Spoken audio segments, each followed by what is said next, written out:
Hello mga kacharis ko, for today's video, unboxing time ulit tayo ng parcel ng aking kids. Ito mga kacharis ko is school supply siya, nakakaiba.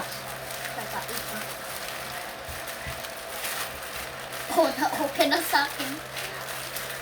Kakaiba siya mga, sandali ba, may mga mabasa. Kasi glass siya. Kakaiba to mga Mima Bells kasi nga, basta, masasabi ko siyang kakaiba. Hits the ballpen. Hindi sa glass. Kasama na yun. Ano, isa. Wala. Malabas na siya mga kacharis. Oh. Wait lang ba? Ayun, nasabi sa'yo eh. Mga kaliskis. Ano? Cover mo niyan. Lumalabas na lahat. Ano? Tumulakas. Galing siya Temu. Uy, basag na. Ayan mga kacharis ko. Parang pagkakas. Asan ko kung Ano to? Tawag doon yung ballpen. Isda na may QR code. hits the na Isla na may QR code.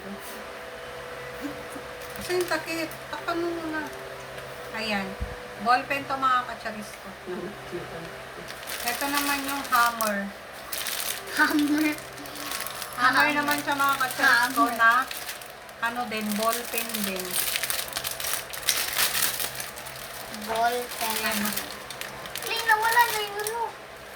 Ayan. So cute. Diamond. 5 pieces naman siya mga Mima. 5 pieces siya. Ito. Gusto ng mga kids ko kakaiba yung kanilang gamit sa school. Ayan. Color gray. Bakit white na? Tatanggal Ah, na. may cover. Okay, may cover pa siya. Ayan. Tapos, itong blue. Tapos ito.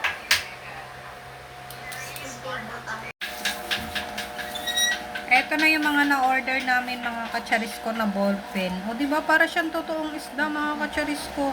Pwede na nating ihawin. Ayan. Ballpen siya mga Mima Bells. Hammer naman yung isa. Tok, tok, tok, tok. Ayan o, diba? Kakaibang ano, pencil, ay ano, ballpen ng mga kids. Ayan o. May kaliskis talaga siya mga Mima Bells. Ayan. Tingnan nga, nagsusulat. Gumagana. Ayan yung isda, gumagana. Itong isda. Check nyo kung gumagana. Tingnan lang kung gumagana yung isda. Ay, ang ganda ng sulat ng isda, oh. Small lang siya. Ayan, ito yung aming na-check out mga Mima. School supply ng kiddos ko. Yun lang mga kacharis ko. Na-share ko lang po yung aming parcel for today's video.